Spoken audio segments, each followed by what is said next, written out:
Good morning seventh class. उम्मीद है कि आप सभी घर पे अच्छे होंगे, सर्दी से बचे होंगे और आप सबको, आपके परिवार वालों को और सभी बच्चों को हैप्पी न्यू ईयर, हार्दिक बहुत सारी ढेरों सारी शुभकामनाएं आपको। तो आज आपका स्कूल लगना था, लेकिन कलेक्टर के आदेश के अनुसार हमारे यहाँ पर कड़ाके की ठंड पड़ रही है, जिस वजह से आपका जो अवकाश है या जो शीतकालीन अवकाश था उसको बढ़ा करके 11 तारीख तक कर दिया गया है।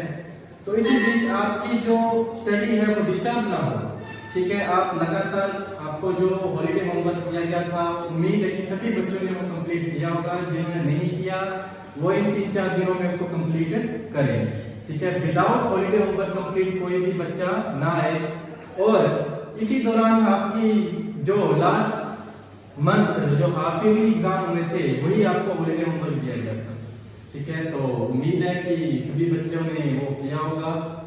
तो आपकी जो 3-4 दिन काफ़ी टाइम से जो स्टडी डिस्टर्बेंस चल रही थी या जो भी एग्ज़ाम को लेकर के आपने स्टडी की, तो उस दौरान आपको काफ़ी रिलैक्स मिला इन छुट्टियों में।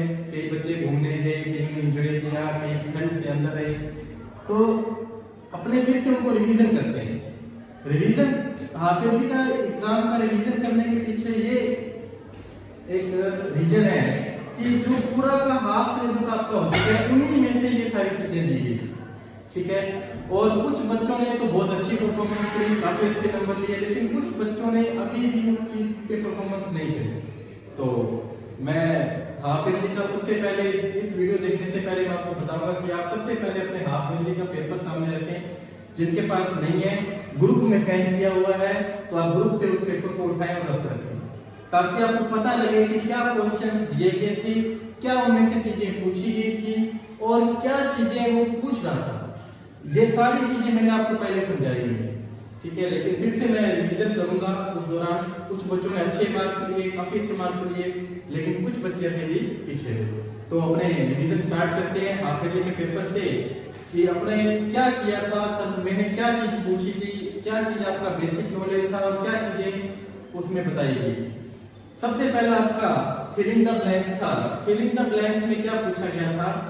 The 5 Deccan sultanates were dash Berar, Ahmadnagar, Khandesh and dash. देखो 5 डेक्कन सल्तनट्स क्या थी कि हमारे जो इस प्रकार से हम अगर इंडिया का मैप बनाएं, ठीक है,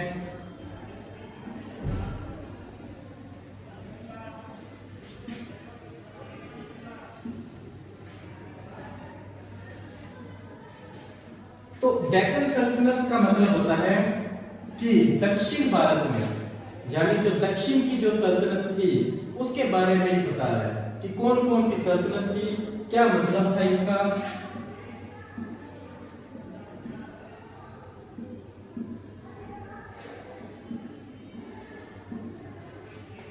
जितनी भी यहाँ पे जितनी भी सल्तनत थी, ये क्या थी? 5 जो दक्षिण भारत की सल्तनत का मतलब होता है जहां पर राजाओं का शासन, जिनकी सल्तनत हो, वहां पे किस राजा की सल्तनत थी, वहां पे किन राजाओं का शासक था।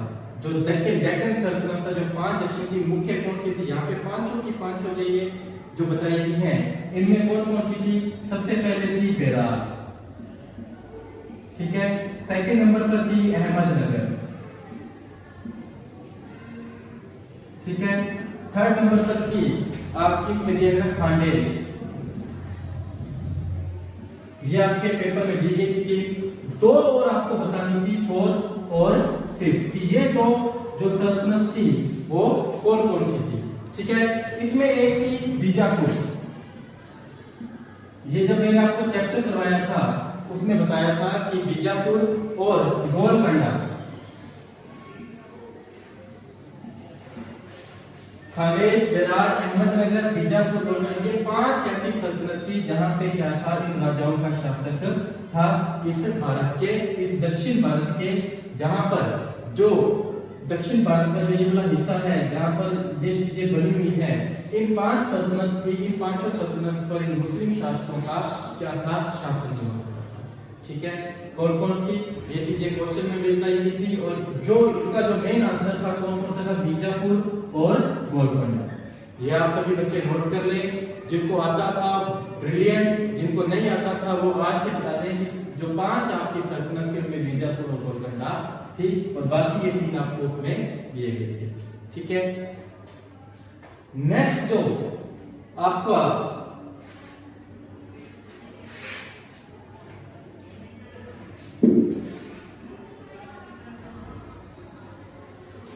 नेक्स्ट जो फिगर आपसे पूछा गया था, archives are places where are kept. ठीक है, पहली तो बात की आर्चीव्स क्या होते हैं। देखो, आर्चीव्स को हिंदी में कहते हैं जिस प्रकार से आप किसी म्यूजियम में जाते हो। म्यूजियम आपने देखा है, म्यूजियम आप मान लो अपने लोकल में कहा है बुड्ढा जोड़ है, आप बुड्ढा जोड़ गए, वहां पर आपने म्यूजियम देखा, म्यूजियम में क्या दिखाया गया है कि उस बुड्ढा जोड़ जो गुरुद्वारा है उसका इतिहास बताया गया है कि किस प्रकार से यहाँ पे क्या क्या चीजें हुई, कौन कौन से बाबा बुड्ढा साहब है। तो ये ऐसा इतिहास बताती है। आर्चीव्स को क्या कहते हैं, अभिलेखागार कहते हैं, जहां पर हाथों से लिखी हुई, जो पुराने समय में क्या होते थे कि राजाओं के या आगे कोई मंत्री या ब्राह्मण इस तरीके के रखे होते थे, जो क्या करते थे उनका इतिहास लिखते थे। उस इतिहास में उस राजा की पूरी गाथाएं होती थी कि क्या चीज इन्होंने किया, कैसे शासन किया। तो आज जो हिस्ट्री जो अपने पढ़ते हैं वो कैसे पढ़ते हैं, इन आर्चीव्स के दौरान जो वहां पे रखे गए ग्रंथ हैं उन्हीं के दौरान हम पढ़ते हैं कि ये जो आर्चीव है इनमें क्या रखा जाता है, ऐसा क्या स्थान था जहाँ पे क्या रखा जाता था। तो इसका आंसर क्या था, मैन्युस्क्रिप्ट्स। मैन्युस्क्रिप्ट्स क्या होती है, एक ऐसी ग्रंथ होते हैं जिनको हाथों से लिखा गया है और किसी के बारे में, चाहे उसकी ऑटोबायोग्राफी हो, चाहे उसके इतिहास के बारे में, चाहे उसके शासन के बारे में लिखा गया हो, उन मैन्युस्क्रिप्ट्स में आर्चीव्स एक जगह होती है जहां पर मैन्युस्क्रिप्ट को क्या किया जाता है, रखा जाता है। ठीक है, थर्ड आपका फिलअप है, is the term that so-called lower caste used to address themselves। इसका आंसर क्या था। देखो, सबसे पहले मैंने आपको बताया था कि अपना जो कॉन्स्टिट्यूशन में एक अलग से रिजर्वेशन दिया गया है जिन्हें दलित बोला जाता है। ठीक है, ये दलित कौन होते थे, एक ऐसा तबका होता था समाज का जो निम्न जाति से संबंध रखता था, जो लोअर कास्ट से संबंध रखता था, जिनको छुआछूत माना जाता था या जिनको पानी नहीं पीने दिया जाता था, तो उनको क्या बोला जाता था, दलित बोला जाता था। ठीक है, कि एक ऐसा निम्न तबके का समाज जो लोअर कास्ट के अंतर्गत आता था उनको दलित, ये नाम जिनको छुआछूत के लिए समझा था उनको दलित बोला जाता था। ठीक है, नेक्स्ट आपका फिलअप आता है कि is responsible for ensuring gender equality. देखो, जेंडर इक्वालिटी क्या होती है।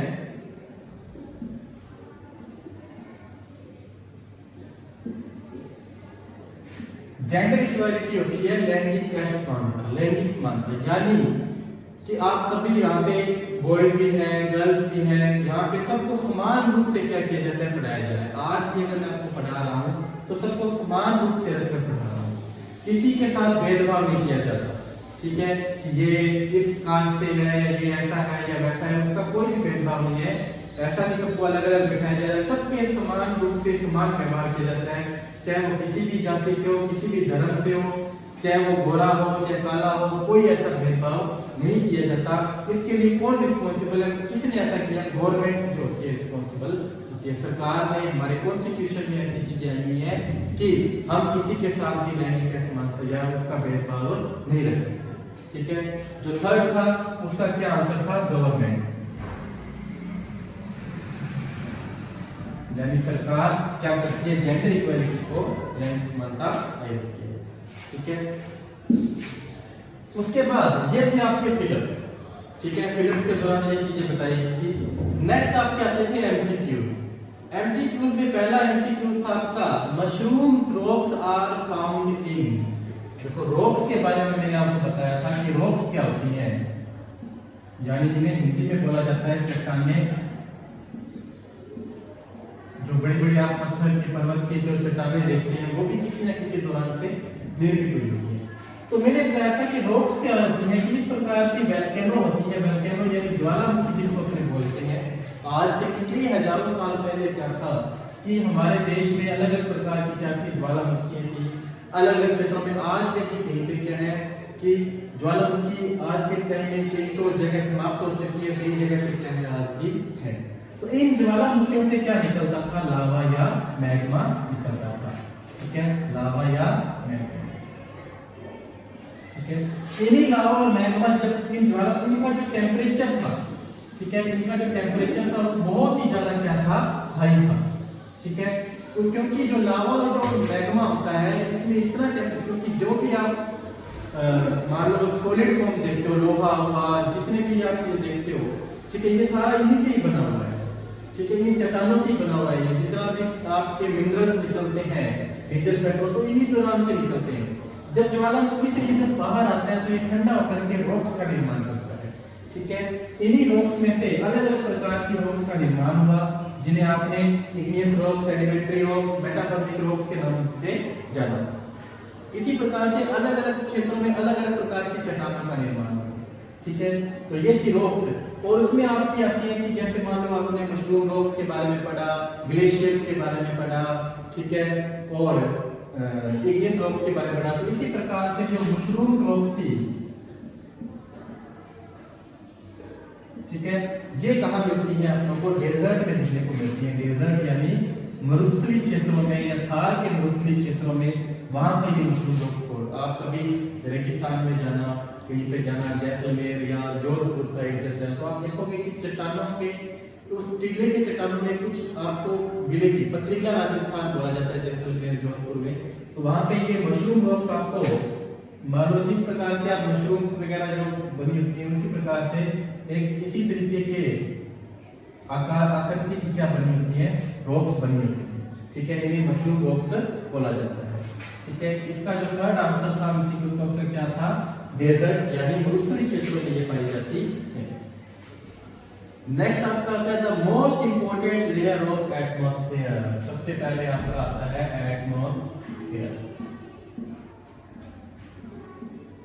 एटमॉस्फेयर क्या होता है, ठीक है, हमारा आसपास का क्या हुआ कि हम जहां पर रह रहे हैं, हमारे आसपास का वातावरण हुआ, हमारा वायुमंडल हुआ, ठीक है, इस वायुमंडल को हम एटमॉस्फेयर बोलते हैं। इस एटमॉस्फेयर की क्या है, अलग अलग लेयर्स है, ठीक है। ट्रोपोस्फेयर होगी, मेसोस्फेयर होगी, स्ट्रेटोस्फेयर होगी, ठीक है, आयनोस्फेयर होगी। इन सारी लेयर्स के बारे में मैंने आपको बताया था, उसका डायग्राम भी मैंने आपको बताया था कि अलग अलग रेंज में क्या है, अलग अलग प्रकार की लेयर्स पाई जाती है।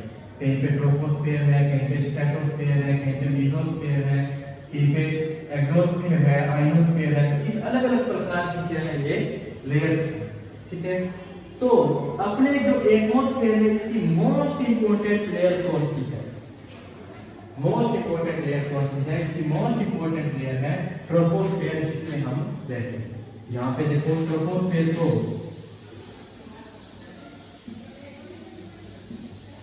शोक मंडल भी बोलते हैं हिंदी में, इसे कोई पूछ ही लेता है। ट्रोपोस्फेयर क्या है, ये हमारे धरती से 13 किलोमीटर तक क्या होती है, पाई जाती है। यहाँ से 13 किलोमीटर की जो रेंज होती है उसे ट्रोपोस्फेयर बोला जाता है। इसके अंतर्गत देखो सबसे पहले ऑक्सीजन, ठीक है, इसके अलावा ओजोन लेयर, ठीक है, इसके अलावा जितने भी पेड़ पौधे, लिविंग थिंग्स वगैरह, लिविंग ऑर्गेनिज्म, जितने भी आप रह रहे हो, हम रह रहे हैं, वायु हवा सब ट्रोपोस्फेयर के अंतर्गत आते हैं। इसलिए ये हमारे अर्थ की सबसे इंपॉर्टेंट लेयर की मानी जाती है, ठीक है। उसके अलावा फिर डीपली आपको उस चैप्टर में मैंने बताया हुआ है, जो एटमॉस्फेयर वाला आपका चैप्टर था, ठीक है। नेक्स्ट आपका आता है Rosa Parks for reason of explanation. या सभी को पता ही है रोजा पार्क्स कहाँ की रहने वाली थी, अमेरिका की रहने वाली थी। लास्ट आपका where are medicine sold, medicine दवाइयाँ कहाँ पर बेची जाती हैं, आप सभी जानते हो, मेडिकल स्टोर मार्केट में है, उन मेडिकल स्टोर से मेडिसिन लेते हैं, ठीक है। या हॉस्पिटल में भी जाओगे तो वहाँ पे मेडिकल स्टोर बने हुए हैं। फिर आपका फिफ्थ एमसीक्यू आता है फर्स्ट मुगल अंपायर, ठीक है, ये सभी बच्चे आपको पता ही है। पहला मुगल शासक, ठीक है, जिसने इब्राहिम लोदी को हरा करके, मैंने आपको बताया था उस चैप्टर के हिस्ट्री चैप्टर में कि बाबर ने इब्राहिम लोदी को हरा करके भारत की गद्दी पर वो आया, और कौन था, बाबर, ठीक है। और आप सभी मुगल अंपायर के बारे में जानते ही हो, ठीक है। बाबर से आगे बाबर का बेटा हुमायूं, हुमायूं से आगे कौन कौन से मुगल अंपायर आते गए, लास्ट कौन था, औरंगजेब था, ठीक है, जहाँ से मुगल अंपायर डिक्लाइन स्टार्ट हुआ। और सबसे जो लास्ट कौन था, बहादुर शाह जफर था। फर्स्ट तो कौन था, बाबर, और सबसे लास्ट कौन था, बहादुर शाह जफर, ये फर्स्ट और ये लास्ट। ठीक है, ये चीजें आपको मैंने पहले इस चैप्टर में बताई है। ठीक है, तो ये आपके कंप्लीट हो गए, एमसीक्यूज हो गए, आपके फिल इन द ब्लैंक्स हो गए। फिर आपके आते हैं short type, very short type question answer. पहला क्वेश्चन आंसर था हु वर राजपूत।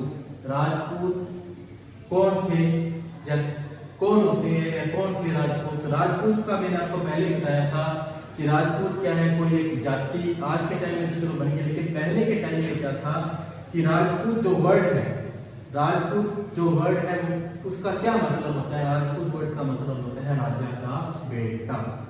ठीक है, जो राजस्थान था, राजस्थान का पहले नाम क्या था, राजपुताना। राजपुताना वर्ड से ही राजपूतों से लिया गया। ठीक है, फिर इसका नाम राजस्थान किया गया, यानी राजाओं का देश, राजाओं का शासन जहाँ होता था। ठीक है, राजस्थान में सभी क्या थे, राजपूत थे। और उन्हीं राजपूत से क्या लिया गया था, राजपूत वर्ड लिया गया था, जिसका क्या नाम था, सन ऑफ रूलर, यानी राजपूत यानी राजा का बेटा, सन ऑफ रूलर यानी शासन करने वाला, यानी जो राजा का बेटा था तो उसी से ये वर्ड लिया गया था। ठीक है, नेक्स्ट आपका क्वेश्चन आता था, इसका सिर्फ यही आंसर था जो मैंने आपको बताया। नेक्स्ट आपका क्वेश्चन था कि हु रोट द प्रशस्ति। देखो सबसे पहले कि प्रशस्ति क्या होती है।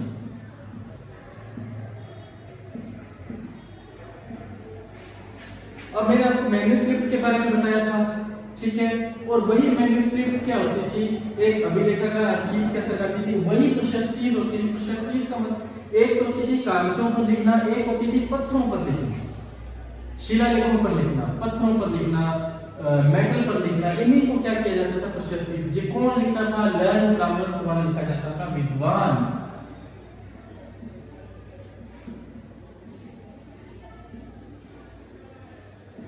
विद्वान ब्राह्मणों द्वारा क्या किया जाता था, इन प्रशस्ति को लिखा जाता। जो राजाओं के बारे में गुणगान किया करते थे, उन राजा ने क्या क्या अपने शासन के दौरान किया, उन्हीं को प्रशस्ति में लिखा जाता था। आप एक किला घूमने जाओ, ठीक है, मान लो आप कहीं पे जयपुर गए या जोधपुर गए, वहां पे आपने कोई फोर्ट घूमा, उस फोर्ट में आप देखोगे कि एक शिलालेख आपको मिलेंगे, उस पर अलग अलग लैंग्वेजेस के आधार पर उन प्रशस्तियों के बारे में लिखा गया है। ठीक है, आपने मान लो सिविलाइजेशन पढ़ा, सभ्यताएं पढ़ी, तो उन सिविलाइजेशन की क्या लैंग्वेज थी, वो खुदाई के दौरान वो प्रशस्तियां निकली। ठीक है, वो पत्थर से बनी शिलालेख थी, उस पे जो लैंग्वेज लिखी गई थी उसी के आधार पर ये लिखा गया। ठीक है, इसका आंसर क्या था, लर्न ब्राह्मण्स, उन्हीं के द्वारा ये प्रशस्ति लिखी गई थी। नेक्स्ट आता है which two gases make the bulk of the atmosphere. वही मैंने एटमॉस्फेयर वाला बताया कि हमारे एटमॉस्फेयर में सबसे ज्यादा जो कौन कौन सी गैसेज है, ऑक्सीजन भी है, कई प्रकार के, लेकिन सबसे ज्यादा अधिक जो कौन सी है, नाइट्रोजन और ऑक्सीजन। ठीक है, नाइट्रोजन 78% है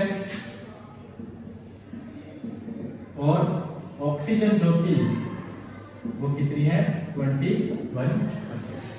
ठीक है, तो ऑक्सीजन आपको पता ही है हमारी लाइफ लाइन गैस है जो हमें जीवन प्रदान करती है। अगर ऑक्सीजन ना होगी हमारे एटमॉस्फेयर में तो हमारा जीवन इस पृथ्वी पर संभव नहीं है। ठीक है, तो ऑक्सीजन हुई, नाइट्रोजन, नाइट्रोजन भी क्या करती है, नाइट्रोजन भी हमारे पेड़ पौधों को एक उनका भोजन है। अगर नाइट्रोजन गैस नहीं होगी तो वो भोजन नहीं बना पाएंगे। ठीक है, वो सूर्य के प्रकाश से, अपने जो सन की रेस से वो उनका जो भी उनका वो भोजन बना पाते हैं, लेकिन वो नाइट्रेट के रूप में बना पाते हैं। ठीक है, आप किसके सभी हमारा जो भारत देश है, आप सभी लोग किसानों से कुछ जमीनें या किसानों को देखो कि यूरिया डालते हैं, यूरिया की गट्टा जो भी उसका पैक होता है उसके ऊपर देना लिखा होगा नाइट्रोजन इतने %, क्योंकि उनका वो भोजन है। ठीक है, वो प्रकाश से जैसे उनको सनरेज पड़ती हैं तो उसी दौरान वो नाइट्रेट के रूप में उसको खाते हैं। ठीक है, ये भी हो गया। नेक्स्ट आपका क्वेश्चन आता है व्हाट आर आंगनबाड़ी। देखो आप सभी छोटे छोटे बच्चों के लिए हमारी गवर्नमेंट ने एक आंगनबाड़ी स्कूल ओपन किए हुए हैं, जो क्या करते हैं, छोटे बच्चों को उठना बैठना, उनको खाना खिलाना, ठीक है, उनको परिवार के बारे में बताना, एक समाज के बारे में बताना, एक अच्छा नागरिक के रूप में उनके लिए काम करते हैं, या जिन्हें चाइल्ड केयर सेंटर भी बोला जाता है। आंगनबाड़ी, इसको जहाँ पर छोटे छोटे बच्चों को 1 से 5 साल के बच्चों को क्या किया जाता है, उनके लिए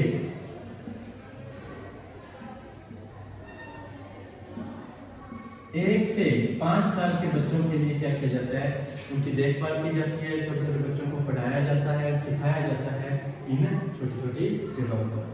ठीक है, यह आंगनबाड़ी को बोला जाता है, जो गवर्नमेंट के द्वारा गांवों में चलाई जाती है। ठीक है, नेक्स्ट आपका आता है कि व्हाट इज एनवायरनमेंट। एनवायरनमेंट क्या है? ये क्वेश्चन मैंने आपको फर्स्ट टेस्ट में भी दिया था और सेकंड टेस्ट में भी दिया था और हाफ ईयरली में भी दिया था, लेकिन कुछ बच्चे ऐसे हैं जिन्होंने ये क्वेश्चन किया ही नहीं। ठीक है, एनवायरनमेंट हमारे आसपास का वातावरण, जहां हम रहते हैं, खाते हैं, घूमते हैं, इन गैसेज होती हैं, जो लिविंग ऑर्गेनिज्म, जहाँ पे जैविक चीजें अजैविक चीजें दोनों पाई जाती हैं, उनको एनवायरनमेंट। हमारे आसपास का वातावरण जहाँ पे पेड़ पौधे सब चीजें जो अवेलेबल होती हैं, गैसेज होती हैं, ऑक्सीजन होती है, हम रह रहे हैं, हमारे घर हैं, उनको क्या बोला जाता है, पर्यावरण या एनवायरनमेंट बोला जाता है। ठीक है, तो यहाँ तक छोटा तक आपको करवा दिए। उम्मीद है कि आप सभी को समझ में आया होगा और बार बार इसको आप देखो वीडियोस को और आप अपने नोटबुक में नोट करो क्या चीज बताई गई है। ठीक है, ये आपका बेस है जो आगे आपके बहुत काम में है। ठीक है, थैंक यू।